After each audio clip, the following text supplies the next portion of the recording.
Baiklah, sekarang ini saya akan mulakan dengan kemahiran yang pertama, iaitu kemahiran berkomunikasi. Proses komunikasi ini berlaku apabila adanya interaksi antara guru dengan murid, murid dengan murid ataupun murid dengan bahan lisan ataupun bahan bukan lisan. Interaksi ini berlaku bagi menyampaikan ilmu yang difahami serta berkongsi pengetahuannya bersama dengan rakan-rakan. Proses berkomunikasi ini dianggap berkesan apabila seseorang itu dapat memerhati, mendengar dan memberi maklum balas dengan orang lain.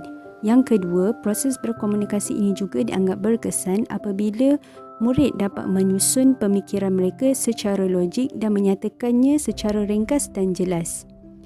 Antara pengalaman saya di mana kemahiran berkomunikasi ini diaplikasikan adalah sewaktu menjalankan aktiviti jalinan masyarakat. Seperti mana yang diketahui, jalinan masyarakat ini merupakan salah satu kursus yang wajib bagi setiap pelajar Universiti Malaya. Di dalam program ini terdapat dua bentuk komunikasi yang dapat saya lihat sepanjang program tersebut berlaku.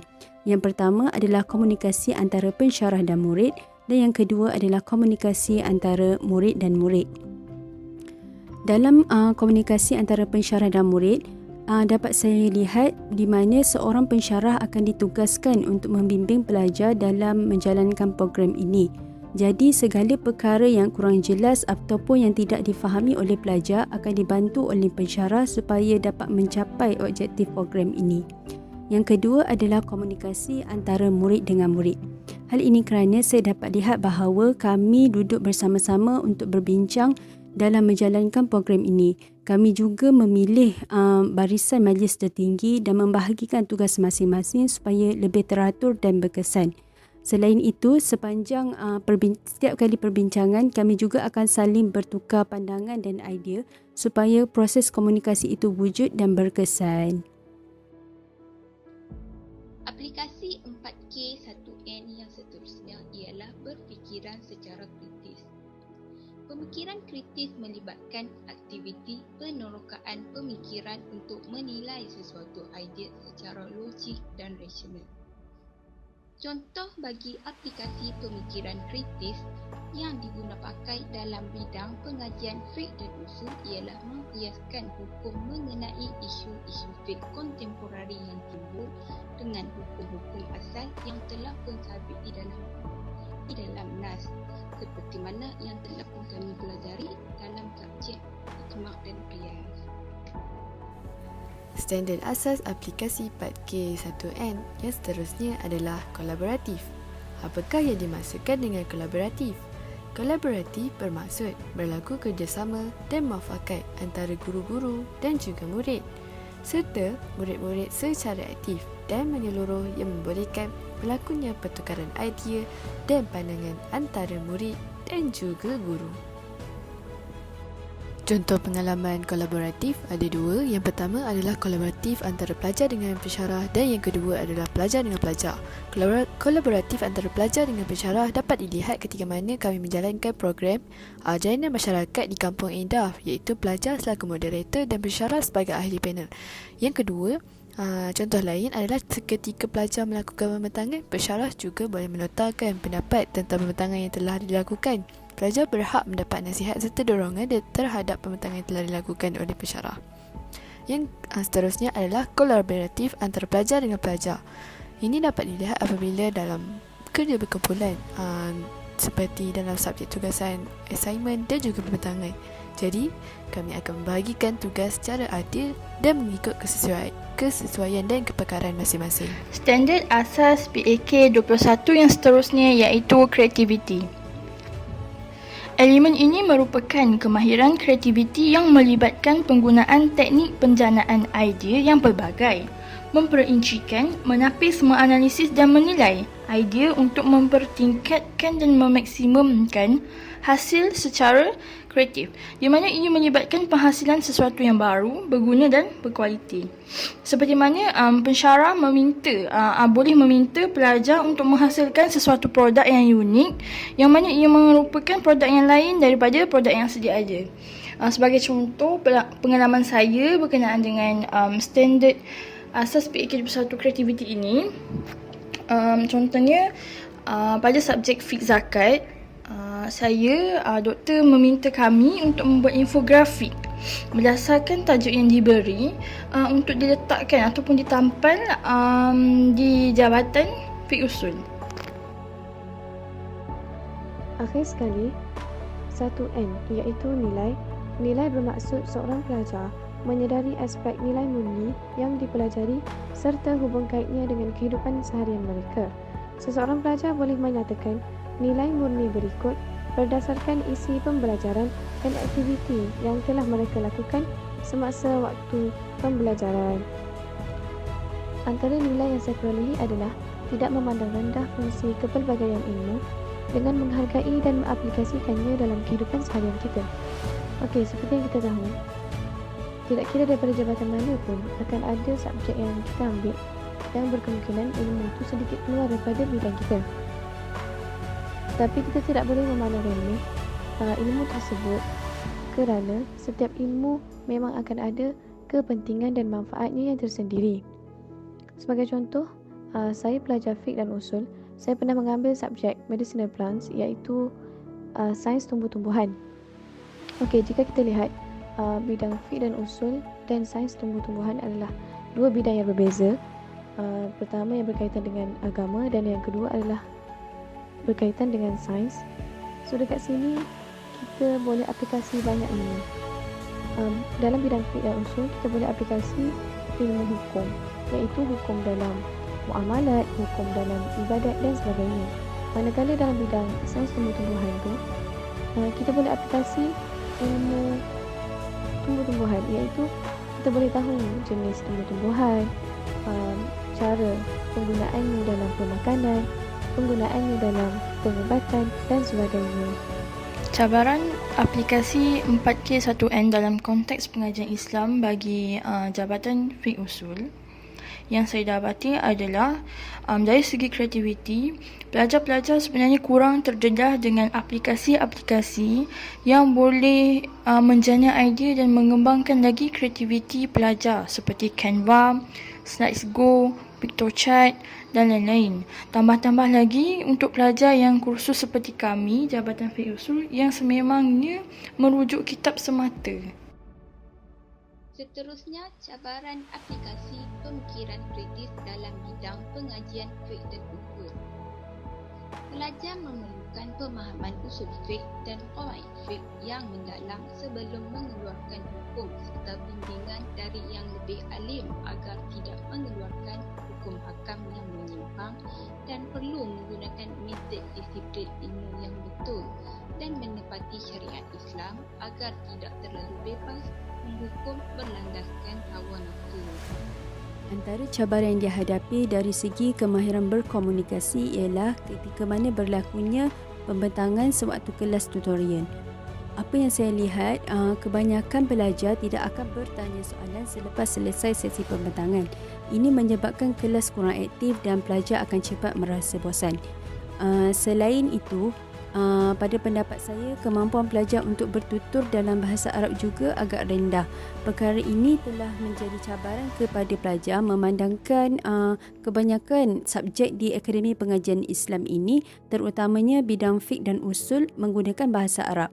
Hanya beberapa subjek sahaja yang dipelajari dalam bahasa Melayu. Cabaran aplikasi 4K1N yang seterusnya adalah cabaran aplikasi kolaboratif. Yang pertama adalah masa yang terhad. Masa terhad untuk bincang dengan rakan-rakan kerana ada ahli yang tidak dapat sertai pada waktu yang ditetapkan. Yang kedua, cabarannya adalah kurangnya komitmen daripada ahli kumpulan. Terdapat juga ahli kumpulan yang tidak memberi komitmen sepenuhnya seperti menyumbangkan idea, menyelesaikan permasalahan secara bersama dan sebagainya. Okey, seterusnya cabaran bagi aplikasi nilai murni dalam pengajian fiqh usul. Yang pertama adalah pelajar memerlukan cakna ataupun fokus yang sangat tinggi bagi mengelakkan pelajar daripada tertinggal ataupun salah maklumat mengenai pengajian fiqh yang dipelajarinya. Kedua, pelajar kurang menghayati pengajaran ataupun pembelajaran melalui kitab-kitab fiqh kerana menggunakan bahasa Arab sebagai bahasa utama kitab tersebut.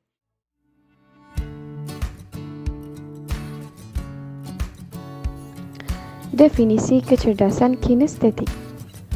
Orang yang memiliki kecerdasan kinestetik akan menunjukkan minat dan bakat tertentu yang sesuai dengan kemampuannya. Pengertian kecerdasan kinestetik menurut Armstrong adalah kemampuan seseorang untuk menggunakan seluruh tubuh badan atau fiziknya untuk mengekspresikan idea dan perasaan serta keterampilan menggunakan tangan untuk mengubah atau menciptakan sesuatu. Yang dimaksudkan dengan kecerdasan kinestetik ini adalah berfikir dengan menggunakan tubuhnya, yang mana ia ditunjukkan melalui ketangkasan tubuh badan untuk memahami perintah daripada otak. Definisi kedua adalah daripada Howard Gardner. Menurut beliau, kecerdasan kinestetik adalah saat di mana seseorang mampu menggunakan gerakan-gerakan yang baik dan bagus seperti berlari, menari, mencipta sesuatu seperti seni atau kerajinan tangan. Ciri-ciri mereka yang berkemungkinan mempunyai kecerdasan kinestetik adalah: yang pertama, selalu bergerak dan melakukan aktiviti. Yang kedua, mampu berkomunikasi dengan menggunakan bahasa non-verbal atau gerakan tubuh untuk menyampaikan maksud. Yang ketiga, mempunyai gerakan tubuh badan yang sangat terkoordinasi dan naluri yang bagus tentang gerakan tubuh mereka.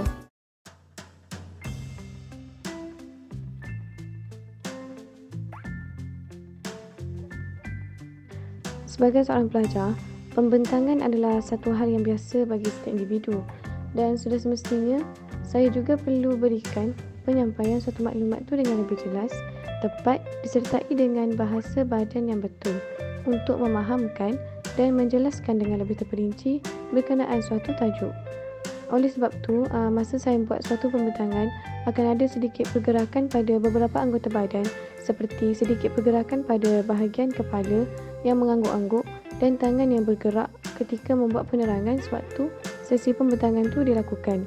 Dan jika saya lebih berusaha untuk fahamkan suatu topik yang sukar, yang mana topik itu sukar difahami oleh saya dan termasuk rakan-rakan yang lain, pergerakan tangan saya akan lebih ketara berbanding biasa. Contoh aplikasi kecerdasan kinestetik berdasarkan pengalaman yang lepas adalah ketika menjalankan aktiviti jalinan masyarakat. Seperti mana yang saya katakan, jalinan masyarakat ni adalah satu subjek yang diwajibkan kepada semua mahasiswa Universiti Malaya. Ianya juga merupakan subjek di luar kelas kerana melibatkan program bersama masyarakat luar. Bagi saya, program ni bertepatan dengan kecerdasan kinestetik kerana kita melakukan aktiviti di luar kelas yang melibatkan pergerakan dan tidak tertumpu pengajiannya di dalam kelas sahaja. Apa yang saya boleh kaitkan dengan pengajian Islam ialah program ini merupakan program keluarga angkat dan daripada situ kita dapat membina ukhuwah yang baru bersama masyarakat luar. Selain daripada itu, program ini juga melatih kita untuk memupuk sifat kolaboratif antara sesama pelajar dalam usaha untuk menjayakan program ini. Dan yang terakhir, program ini juga mengajar kita untuk mengamalkan komunikasi yang baik sesama pelajar maupun masyarakat luar, seperti mana yang telah dianjurkan di dalam Islam. Contoh aplikasi kecerdasan kinestetik yang seterusnya adalah amali tayamum. Pada pengalaman saya, amali tayamum ni terdapat dalamnya aplikasi kinestetik. Tayamum, seperti mana yang kita tahu, tayamum ni melibatkan menyapu debu ke muka dan kedua tangan sampai ke siku menggunakan debu yang suci dengan bersyarat. Jadi, amali tayamum ni kita tahu dia melibatkan pergerakan tangan serta kita menyentuh objek iaitu debu. Maka dengan aplikasi kecerdasan kinestetik ini dapat membantu meningkatkan kefahaman kita terhadap subjek tayamum ini. Jadi berdasarkan teori yang telah kita belajar dalam kelas ataupun kuliah, kita dapat memahami dengan lebih detail, lebih mendalam kaedah sebenar bagaimana kaedah tayamum yang betul serta menepati syarat. Okey, aplikasi kecerdasan kinestetik yang seterusnya ialah praktikal haji. Berdasarkan pengalaman saya mempelajari mengenai haji dan umrah dari dalam persekolahan lagi kerana ia merupakan salah satu sukatan pembelajaran sama ada ketika SPM maupun SMA. Saya dapati agak sukar untuk mendapat gambaran yang jelas mengenai topik ini dan begitu juga bagi pelajar-pelajar yang lain yang belum ada pengalaman mengerjakannya. Sehinggalah saya mengambil mata pelajaran fiqh haji dan umrah pada semester yang lalu, yang mana kami mempelajari mengenai selok-belok pelaksanaan haji dan umrah dengan lebih terperinci seterusnya diaplikasikannya secara praktikal melalui praktikal haji dan umrah secara berpasangan. Di situ kami mendapat gambaran yang lebih jelas mengenai pelaksanaan manasik haji dan umrah, malah juga perbezaan antara haji dan umrah bukan sahaja dari segi rukun, malah dari segi kewajipannya, miqatnya dan lain-lain. Kecerdasan kinestetik ni adalah yang berkaitan dengan gerak gaya tubuh badan ataupun pembelajaran secara outdoor. Jadi pengalaman saya sebagai student Jabatan Fiqh dan Usul, sepanjang 2 tahun saya belajar di Apium secara fizikal.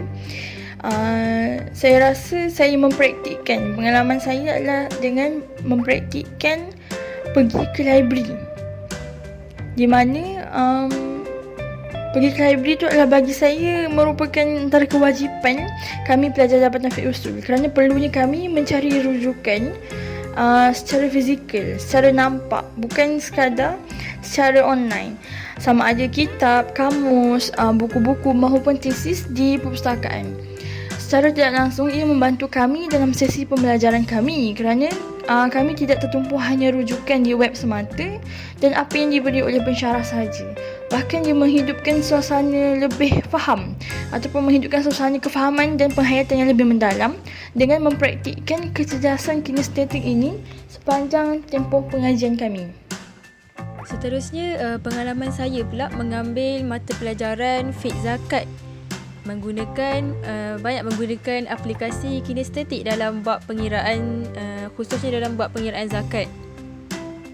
Sebelum tu saya akan berkongsi tentang jenis-jenis zakat. Ya, zakat terbahagi kepada 2, iaitu zakat harta dan zakat fitrah.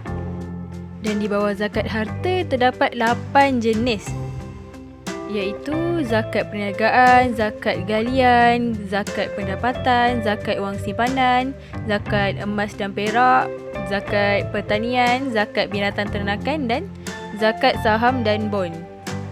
Okey, itu sedikit tentang zakat. Seterusnya, contoh pengiraan zakat yang saya akan tunjukkan adalah zakat pendapatan. Okey, kaedah pengiraan zakat pendapatan. Kita perlu menjumlahkan semua pendapatan untuk tempoh setahun, yakni 12 bulan, termasuk gaji, keuntungan perkongsian, sewaan, bonus allowance dan lain-lain, dan juga ditolakkan dengan perbelanjaan yang dibenarkan.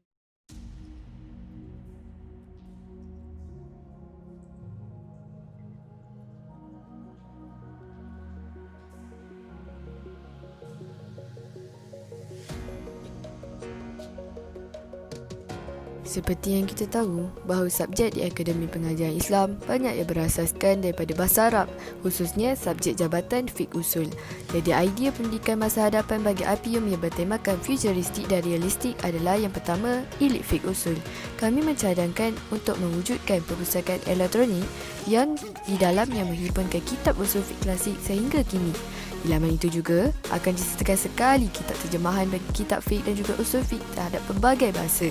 Selain itu, Elite ini juga kami letakkan video serta audio syarah daripada kitab Arab. Jadi, ini memudahkan kefahaman bagi para pendengar.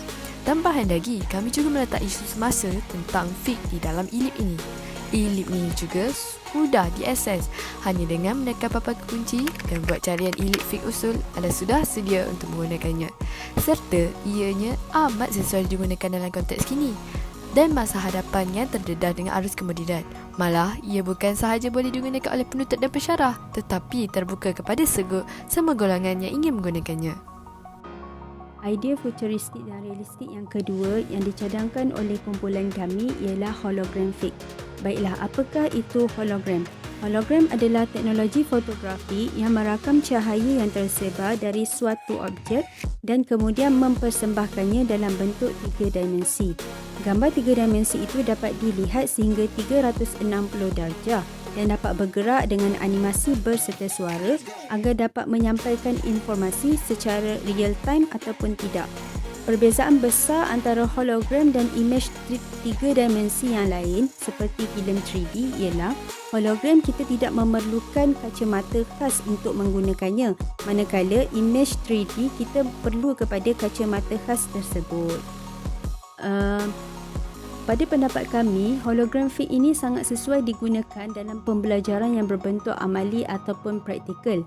Dengan adanya teknologi ini, pelajar dapat melihat gambaran dengan jelas, amali dalam bahagian fit serta kaifiat-kaifiatnya. Sebagai contoh, praktikal haji dan umrah.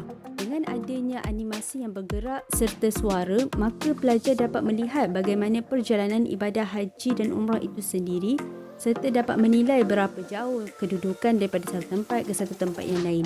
Hal ini kerana mungkin sesetengah pelajar kurang memahami sekiranya belajar secara teori saja. Oleh itu, dengan wujudnya hologram fit ini, secara jujurnya akan membantu pelajar dalam pembelajaran yang semakin terdedah kepada arus pemodenan ini. Dari segi tugasan, jujur saya katakan bahawa tugasan kali ini agak mencabar dan tak kurang menariknya. Saya juga dapat mempelajari pelbagai kecerdasan fizikal dan maksud di sebaliknya serta berfikir bagaimana untuk mengaitkannya dengan pengalaman yang lepas. Dari segi kumpulan, walaupun kami menghadapi kekangan masa dan terdapat pelbagai tugasan yang lain, namun Alhamdulillah semua ahli kumpulan memainkan peranan masing-masing serta memberikan kerjasama yang baik untuk menyiapkan tugasan kali ini. Refleksi yang saya perolehi daripada aktiviti ini adalah saya lebih memahami kepentingan aspek 4K1N, terutamanya aspek 1N iaitu nilai moral bagi pembelajaran pada abad ini. Yang mana kita tidak boleh hanya berfokus kepada 4K sahaja, tetapi perlu dititikberatkan juga aspek 1N iaitu nilai moral dalam suatu sesi pembelajaran. Melalui aktiviti ini saya dapat mempelajari mengenai aplikasi PAK21 dan aplikasi kecerdasan kinestetik dan mengaitkannya dengan apa yang telah saya pelajari. Seterusnya, melalui perbincangan mengenai futuristik dan realistik ia mula menjenam pelbagai idea-idea yang belum pernah kami terfikir sebelum ini mengenai idea pendidikan masa hadapan yang mungkin sesuai diaplikasikan dalam bidang pengajian faedah usul bagi generasi yang akan datang. Refleksi daripada saya, berdasarkan pengalaman saya dalam menyiapkan tugasan ini, saya sangat terkesan lah bila mana sangat penting sebenarnya untuk setiap ahli kumpulan tu dia memainkan peranan masing-masing melakukan pembahagian kerja. Bukan sekadar tu, malah dalam gerak kerja berkumpulan juga dia sangat penting untuk ada unsur saling membantu, kena saling berkomunikasi. Sangat penting semua tu kerana setiap kumpulan 6 orang tu, macam kami ada 6 orang, wujudnya 6 kepala, 6 akal yang adanya 12 tangan, yang setiap tu sebenarnya sangat boleh memberi manfaat dan sangat berfungsi untuk gerak kerja kami dalam menyiapkan tugasan kami. Daripada aktiviti ini, saya dapat belajar dan tahu tentang aplikasi PAK21 ini dengan lebih jelas serta cuba mengaplikasikannya dalam teknik pembelajaran saya.